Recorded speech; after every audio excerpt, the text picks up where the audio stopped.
Do you ever find yourself in that situation where you're constantly looking for your golf ball in the trees to the right side of the fairway? Found it! Today I'm joined by my colleague Alex Perry to test out 3 of the best anti-slice drivers so we can try and tame his power fade. Right, let's get started.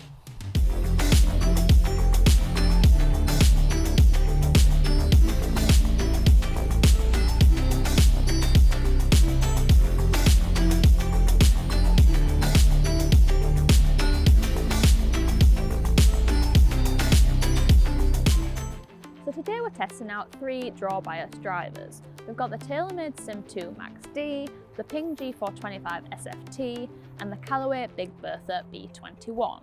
Now, all of these are designed to try and cure people's slice, so let's see how they get on with Alex. Okay, so first up we've got the Sim 2 Max. Now, you've got the D model here, so that is designed to be the more draw bias of the 3 that they've got on offer this year.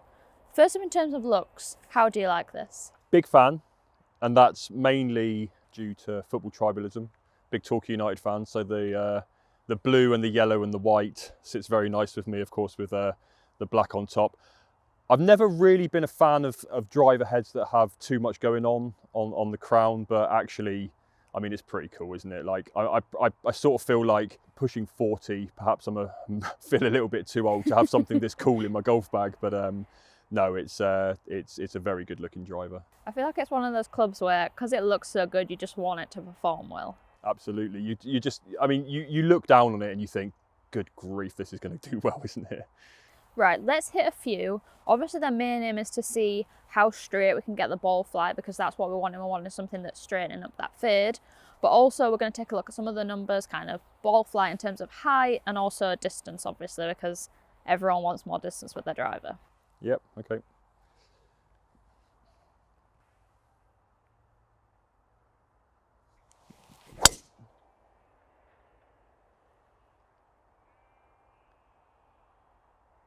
So I've played a lot of golf with you, and I would say that's a very straight ball flight compared to what you would use if you just had a standard drive without any draw bias in it. How would you say? Yeah, so I'm sort of happy to talk about the past and humiliate myself, but obviously before I didn't have a draw bias driver in my bag. I spent a lot of time on the right-hand side of the golf course.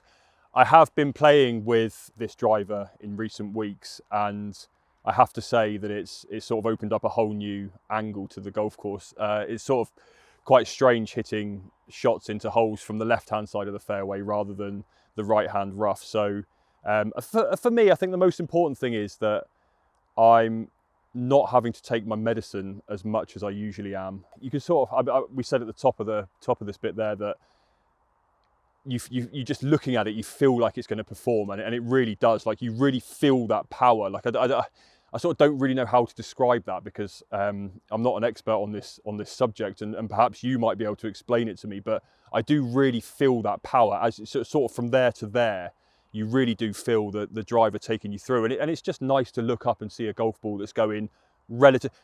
I mean, that shot there, there's still a little bit of fade in there, and that's going to happen because that's just how I swing the golf club. But really, we didn't see more than kind of 10 yards of fade on there, which is going to be really manageable on the golf course, like whatever the hole is.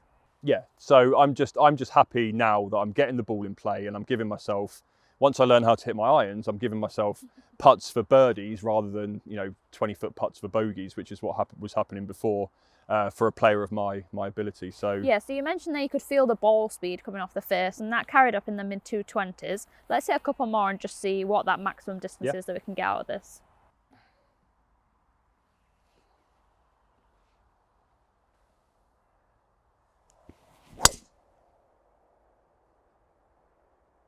Yeah, again, really nice ball flight. Probably slightly a little more fade than the last one, a little but bit more, wasn't it? Still stayed in the fairway. But not as damaging. That's probably the most important thing. Yeah. I mean, before, I think without the draw bias driver, that's just gone. It's probably on the next hole, or it's out of bounds, or it's in the trees, or whatever. Yeah, where that's still bouncing the right side of the fairway, so at worst you're going to end up in the semi-rough. Exactly. I'm usually happy in the semi, to be honest.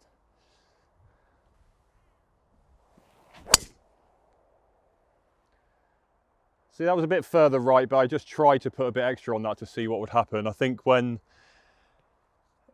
The one thing this driver does do is it gives me the confidence to just go at it a little bit more, and obviously it worked a couple of times. There's going to be perhaps 1 out of 3, 1 out of 5 times where it doesn't quite work as well and it does just slip off a little bit, but it certainly gives, compared to my previous driver that I had in the bag, it gives me a lot more confidence to just open it up a little bit more. I mean, it helps that the golf courses I play at genuinely aren't as tight as what we're looking at here, but yeah, it gives me a little bit more confidence just to go after it.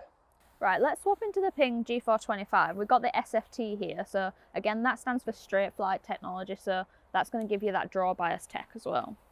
So this obviously looks quite drastically different. What do you think of the overall aesthetic here?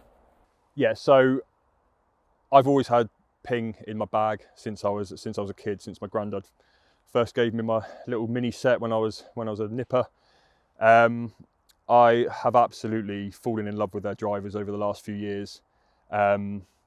This driver in particular, I've been using it all year up until I started testing out the Sim 2. So in terms of how it looks, this is absolutely the best looking driver that I've ever had. I love the turbulators. They're quite cool, but you know, not too in your face. I love the color scheme. It's, you know, I love grey and black. I love that as a color scheme. It's very subtle and sophisticated, and that just runs out through the shaft. Just looking down on the driver when you're addressing the ball, I love the shape. It's sort of not quite as rounded as the other drivers. I feel so confident standing over this one, and I think that's what everyone wants when they're standing over a golf ball, really. They want to just be able to know that they're going to hit this relatively in the direction they want to. Go on then, let's hit a few and see how we get on.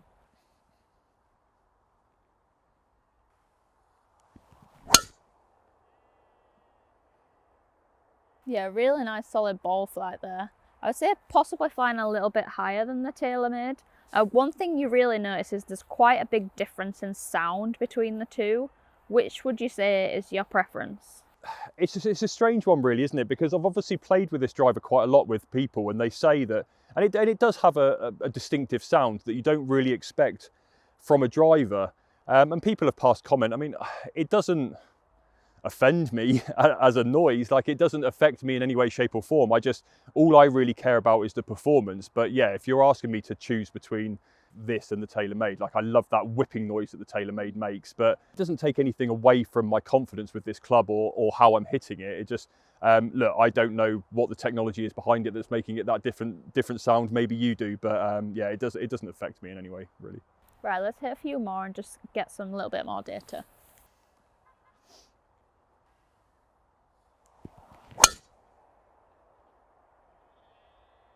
That's the straightest one of the day. Not maybe as long, but yeah, that was really straight. It's just nice to be in play. It really is.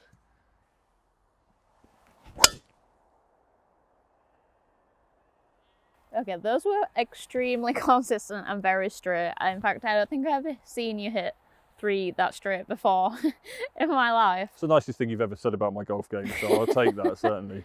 Probably slightly shorter in terms of distance than the TaylorMade, but would that really bother you? No, it doesn't bother me, if I'm honest with you. I may have already mentioned that I would much rather be in play and shorter, and I think everyone would, especially if you're a mid-handicap like me. I think that if you're just giving yourself opportunities, as I said before, to have birdie putts rather than sort of trying to save bogey from 20 feet away, you're always happy. So in terms of visuals, this is probably the only one that isn't really kind of matte on the top, and we've got a few different colours going on here. So what do you think of this overall? Well, I'm certainly not offended by the red and blue. It's a nice combo. Personally, I'm not a fan of the gloss finish on a driver. Plenty of people will be. Like I think hundreds of people will, thousands of golfers will look at that and say it's a perfectly good looking driver. It absolutely is. My personal preference is I prefer the matte over the gloss, but look, I mean, it's a really nice shape, isn't it? Look, it sort of feels like it's going to be really fast through the air. It like just looks, it's got that kind of aerodynamic feel to it. I like the look of it. If it was a matte finish, it would be much better for my preference, but no, otherwise it's absolutely fine. Right, well, let's hit a few and see how we get on.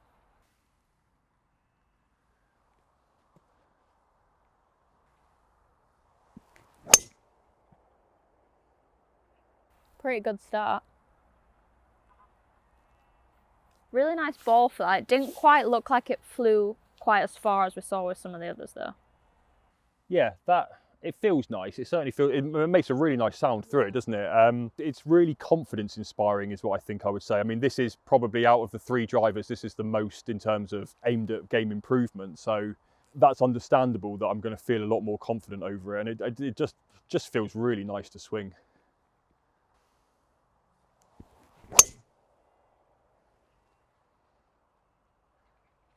So to me, that looks like it's kind of the easiest to launch, but I think because this is probably, as you said, more game improvement and it's aimed at those people who need a bit of extra height, you don't necessarily need that, so you get a bit too much spin and we're seeing a little bit more shape to it. But it's still a lot better than the drivers you had before with no technology in it. Because I mean, that one you didn't quite catch your best and it's just pitched into the right semi-rough, so really not disastrous at all.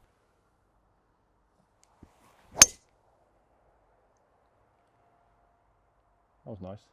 I feel like one thing I would say about this one is I feel like it,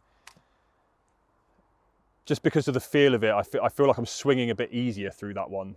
You've probably noticed there, whereas with the Ping and the TaylorMade, I feel like I go after it a little bit more, which is why we're probably seeing that slightly less in the distance. But yeah, as you say, the ball flight is nice and I'm keeping it in play. So. And I think it was very consistent. Like we saw with the others that they were really good shots, but sometimes they were all the same. Whereas I think with that, your shots were quite consistent, but you probably just needed maybe a little bit of a different spec in that for you, because you do swing it a bit faster than kind of typically what a game improvement club would be set up for someone for. I can't pick a fault in any of them. There's every single one of them is perfect for every different. So I mean, it's just that classic thing, isn't it? Like go and try them out, see which one you like best. But you know, 3 really good drivers. So we've hit all 3 now, and I'm sure the big question the viewers are going to have is in terms of distance, because that's what everyone seems to want to know about drivers these days. So across the 3, the longest actually turned out to be the TaylorMade. That was carrying 222 on average, but some of your best shots were getting up to like just under the 240 mark. So that's definitely pretty good. How much would you say that is longer compared to your gamer that you had without any draw bias technology? It's obviously longer because it's hitting the fairway for starters, and it's obviously giving it that extra bit of carry. Whereas if you hit it into trees, you find you don't get that much out of it. But no, it's like distance-wise, that's sort of the distance I expect from my driver, and I'm happy with that. I know guys my age and my size like to think that they can hit it 300 yards, but you know, realistically, we have to accept that we can't.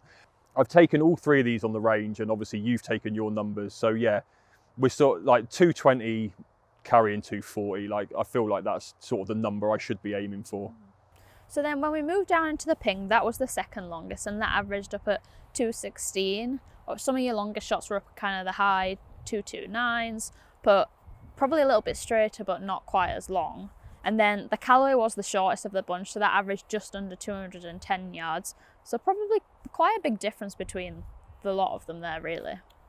Yeah, so I think I said in the when we were hitting them that the TaylorMade, I felt like I could go after it a little bit more. The Ping gives me all kinds of confidence standing over it, and as I said, it's a lot straighter and it's putting me in play more.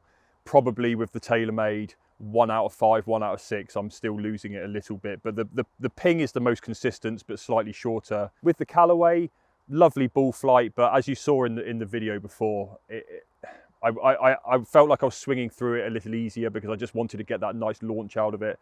But again, it was consistent. It was in the fairway, not quite as long. I think that really you have to ask yourself what you want from your driver. Do you want those few extra yards, but perhaps you're going to lose one every now and then? Or do you just want something that's going to be a bit more consistent and keep you in the fairway? Well, I think the whole point of this test was to try and cure your power fade, and we wanted something that was the straightest ball flight possible. You know, what is the best draw bias driver? So I think from that point of view, the Ping was the straightest. So I think really that would have to be the winner, in my opinion. What do you think? When I combine looks and what I want to get from the driver, and certainly in terms of this new technology that's keeping that draw bias and getting rid of the power fade, as you so beautifully put it, then yeah, the Ping is going in my bag. Right, that's all for today. If you have any questions about any of these drivers, feel free to put them in the comments below. Make sure you like this video and subscribe to our channel, and if you're after more golf content, head to the National Club Golfer social media channels for more.